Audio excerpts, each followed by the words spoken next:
आप देख रहे हैं अमेज नाउ।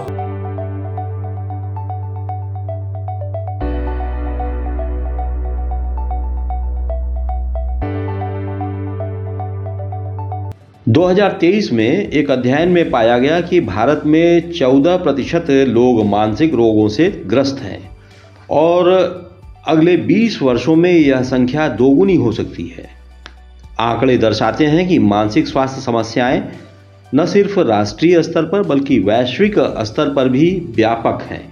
स्वास्थ्य संबंधी जागरूकता, संसाधन और स्वास्थ्य सेवाओं की आवश्यकता है। आज मानसिक स्वास्थ्य समस्याओं पर गोरखपुर महानगर के वरिष्ठ मनोरोग चिकित्सक डॉक्टर अश्वनी कुमार अग्रवाल से कुछ महत्वपूर्ण बातचीत करेंगे।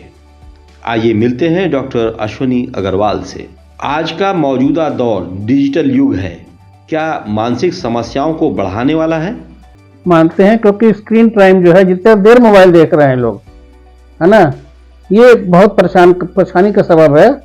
क्योंकि हमारा माइंड एक जगह कंसंट्रेट हो जा रहा है छोटी चीज़ पर, और ये ठीक नहीं है। हमें जो है किताबों पे और सामने देखने वाली चीज़ों पे ज़्यादा कंसंट्रेट करना चाहिए। एक छोटे से मोबाइल पर कंसंट्रेट करके जो करते हैं तो आंखों पे भी जोर पड़ता है। स्क्रीन टाइम जिसको कहते हैं, हमारे नेत्र रोग विशेषज्ञ बहुत मना करते हैं कि हम लोग अपने पेशेंट्स को भी समझाएं कि स्क्रीन टाइम जिसको कहते हैं वो कम करें। और आजकल देखा जा रहा है, छोटे छोटे बच्चों को माँ लोग हैं मोबाइल पकड़ा दे रही हैं। छोटे बच्चे जो कंटेंट देख रहे हैं वो तो गलत है ही है, लेकिन जो उनकी आंखें खराब हो रही हैं, जो उनकी बोलने की शक्ति खत्म हो रही है, वो सुन रहे हैं लेकिन बोल नहीं रहे हैं। और जो सुन रहे हैं वो उतना सही उच्चारण करके वो बता नहीं पा रहे, बोल नहीं पा रहे हैं। ख को गायब करके छ बोल दे रहे हैं, छ गायब करके ख बोल दे रहे हैं। उनको कोई करेक्ट करने वाला नहीं है तुरंत। जो पढ़ाने का मीडियम होता है, तो जैसे टीचर पढ़ाती है तो करेक्ट करती है तुरंत, मास्टर जो है तुरंत करेक्ट करता, बेटा ये करने वाला चीज़ है ये, उस मोबाइल जो है इसका कम करना जरूरी है। डॉक्टर साहब, कोविड-19 के बाद से मानसिक स्वास्थ्य समस्याएं आम जन में क्या बढ़ी हैं और कितनी? निश्चित रूप से बढ़ी है, निश्चित रूप से बढ़ी है। एंजाइटी, सबसे अधिक तो एंजाइटी टेंशन बढ़ा है, हाइपरटेंशन बढ़ रहा है लोगों में, और शरीर की प्रतिरोधक क्षमता कम हो रही है तो इन्फेक्शन जल्दी ले रहे हैं लोग। थोड़ा सा इन्फेक्शन भी हो रहा है जिसको कि हमारे पहले शरीर आराम से उसका ठीक कर लेता था अपने आप से। हमारी ऑटो इम्यूनिटी जो होती है उसको ठीक कर लेती थी, अब नहीं कर पा रहे हैं। बाजार में पता चला होटल में खाना खाए पेट खराब। क्यों भाई? ऐसा तो कोई खराब खाना सब जगह नहीं मिलता है, लेकिन पेट खराब हो जा रहा है। ऊपर सुबह सुबह ठंडी हवा में निकल गए सावा लेने, सर्दी भी काम हो गया, लौट कर आए। तो पहले इतना नहीं होता था, अब देख रहे हैं ज्यादातर लोगों को होता है। तो ये सब चीजें, ये आम लोगों की क्या प्रतिरोधक क्षमता भी घटी है? बहुत कमी हुई है, पहले से काफी कम हुई है। बहुत बड़े पॉपुलेशन में ये चीज कम हुई है। खेलने को नहीं मिल रहा है साहब, बस बैठ कर कंप्यूटर गेम्स खेल रहे हैं दिन भर, शारीरिक गेम्स खेल ही नहीं रहे। जब हम लोग के स्कूलों में पीटी का पीरियड हुआ करता था, 1 घंटा हर बच्चा खेलता था, हॉकी, बैडमिंटन, क्रिकेट, कोई बच्चा कुछ ना कुछ जो खेलता ही था। अब स्कूलों में मैदान नहीं है उनके पास, खिलाएंगे कहाँ से? वो छुट्टी हो जाती है तुरंत 3 बजे 2 बजे, तो शारीरिक क्षमता बच्चों पे कहाँ से बढ़ेगी? घर पे आते हैं बच्चे, होमवर्क लेके बैठ जाते हैं, या कोई टीचर आगे बैठ करके उन्होंने होमवर्क कराना शुरू किया, स्कूल का भी और अपना भी होमवर्क दे दिया। बच्चों को खेलने का समय नहीं मिल पा रहा, शारीरिक क्षमता बढ़ेगी कहाँ से उनकी? इम्यूनिटी जो है, शरीर की प्रतिरोधक क्षमता सबकी कम हुई है। तो इसलिए जो भी बीमारियां हैं, जो भी सोचने की शक्ति है, सब चीज़ें सबकी प्रभावित हुई हैं और धीरे धीरे बढ़ती जाएंगी, क्योंकि और भी नए नए वायरस और आ रहे हैं आजकल। अभी देखिए HMPV वायरस आ रहा है, वो भी खतरे की घंटी है, लेकिन अभी शुरू में है इसलिए नहीं लग रहा, लेकिन आगे कितना बढ़ जाएगा उसका कोई हिसाब नहीं है। तो देखना है अभी आगे क्या होता है।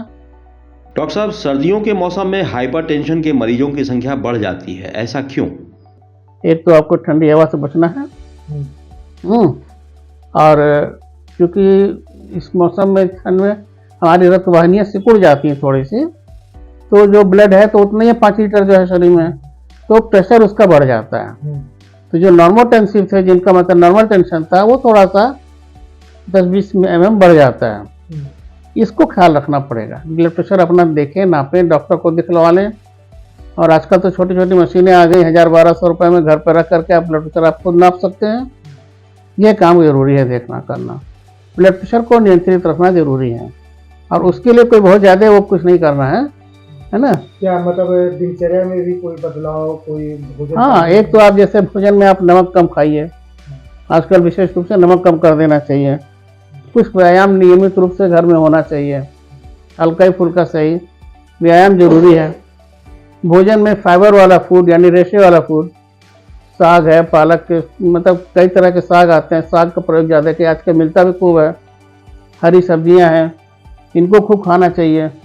कैल्शियम, पोटेशियम, मैग्नीशियम, ये जो मूल हमारे मैग्नीशियम वगैरह जो ट्रेस एलिमेंट्स हैं, ये बहुत काम करते हैं। इनका भरपूर सेवन करना चाहिए, नहीं तो टैबलेट खाइए उसके, खाना चाहिए। और धूम्रपान, मद्यपान से बचना चाहिए, क्योंकि ये जो है वैसे भी मतलब इन जनरल नुकसानदेह है। ब्लड प्रेशर के, डायबिटीज़ के मरीजों के लिए विशेष रूप से नुकसानदेह हैं, इनसे बिल्कुल बचना चाहिए। और यथासंभव तनाव कम रखें, घर में रहें, अपने परिवार में रहें, दोस्तों के बीच में रहें, तो आपका तनाव कम रहेगा। ये चीज़ें आप हम लोग कर सकते हैं नॉर्मली। और अगर किसी का ब्लड प्रेशर मिल गया तो उसका ट्रीटमेंट जो डॉक्टर ने लिखा उसको कायदे से करना चाहिए। एलोननेस यानी अकेलापन क्या मनोरोग की ओर ले जाता है? इसी के साथ एक सवाल यह भी जुड़ा है, यदि कोई व्यक्ति अकेलापन दूर करने के लिए अल्कोहल का इस्तेमाल करता है तो क्या दुष्परिणाम होंगे? बहुत बड़ा है वो, तो डिप्रेशन का कारण है, सबसे बड़ा कारण है वो। तो डिप्रेशन का सबसे बड़ा कारण है। अकेले पड़ा हुआ अपनी बात को किससे कहें, वो समझ ही नहीं पाता किससे कहें। तो अकेलापन तो बहुत बड़ा डिप्रेशन का कारण है, क्योंकि अल्कोहल जो है मल्टी ऑर्गन डिपेंड वो करता है, नुकसान करता है। न केवल मानसिक है, लीवर पे भी, किडनीज पे भी, हर जगह नुकसान करता है अल्कोहल। डॉक्टर साहब, आपके प्रोफेशन में बड़ी चुनौती है। कई बार ऐसी भी नौबत आती होगी जब रोगी आप पर ही हमला कर देता है। ऐसी परिस्थितियों से कैसे निपटते हैं? ऐसे में क्या होता है कि कभी कभार जैसे मानसिक रोगी हमारे पास आते हैं, कोई उग्र हो गया अगर अचानक से, हमारे पर भी 2 बार हमला हो चुका है। हमारा स्टाफ रहता है, साथ में 2 लोग रहते हैं, तो लोग पकड़ लेते हैं, करते हैं बचा करके, और फिर उनको जो हम लोग मेडिकल ट्रीटमेंट जैसे इंजेक्शन वगैरह लगा करके शांत करने को प्रयास करते हैं, अब वो ठीक हो जाते हैं। अभी परसों ये बच्चा था, मेरे ख्याल से 7 साल का बच्चा था, इतना उग्र था कि किसी के काबू में नहीं आ रहा था, किसी काबू में नहीं आ रहा था। इंजेक्शन के लिए मैंने बोला तो वो और तेज हो गया, तो मैंने कहा भैया इसको सिरप पिलाओ, तो 3 चम्मच सिरप उसको पिलाया गया, नींद वाली गोली सिरप का। उसको पी करके आधे घंटे बाद वो शांत हुआ, तो हम लोग जांच कर पाए और सब उससे काम कर पाए। अक्सर आते रहते हैं, यही तो हमारा चूँकि स्पेशलिटी है मानसिक रोग की, ये तो हमारे लिए तो आता ही रहता है, बहुत बड़ा चैलेंज है। एक आखिरी सवाल चलते चलते, ग्रामीण परिवेश की खासकर वह महिलाएं जो मनोरोग की शिकार हैं लेकिन झोला डॉक्टरों के शिकंजे में होती हैं, ऐसे मरीज आप तक कैसे पहुंचे?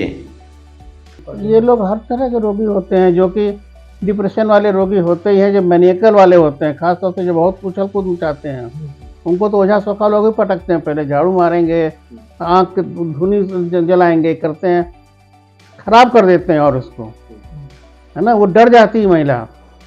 मैं महिलाओं का इसलिए नाम बोल रहा हूँ कि 90% महिलाएं होती हैं ऐसी जो है, वो और डर जाती है और हरकत करने लगती है। फिर उसको संभालने के लिए कोई मतलब मेडिकल स्टोर से कहीं से कोई दवा ला कर नींद की गोली 2 गोली खिला दी तो लेकर आते हैं हम लोग के पास, फिर हम लोग अपने हिसाब से मैनेज करते हैं उसको। ये लोकल लेवल पे जो ये ओझा सोखा होते हैं ना, वो ज़्यादातर नुकसान करते हैं। हालांकि मेरे पास ऐसे भी कुछ लोग हैं कि समझ जाते हैं कि हाँ ये बीमारी ऐसी है, अरे भाई इनको मानसिक रोग के डॉक्टर के पास ले जाओ, जब फलाने डॉक्टर के पास ले जाओ, वहाँ ले जाओ, हमारे बस का नहीं है। ऐसे भी लोग हैं, ये नहीं मैं कहूँगा कि सब खराब होते हैं, लेकिन अधिकांशता जो है वो जब तक पैसा निकल रहा है उस परिवार से, मनोरोग से संबंधित है, तो उसको चिकित्सक के पास, विशेष रूप से मनोचिकित्सक के पास जाना जरूर चाहिए। डॉक्टर साहब, आपने बहुत ही महत्वपूर्ण बातें बताई, खास तौर पर मनोरोगियों से संबंधित। हाइपरटेंशन से संबंधित और एंजाइटी से। इन तमाम बातों की जानकारी देने के लिए हमारे दर्शकों को आपका बहुत बहुत धन्यवाद और आभार। धन्यवाद। फिर मिलेंगे कुछ नए सवालों के साथ, तब तक के लिए नमस्कार।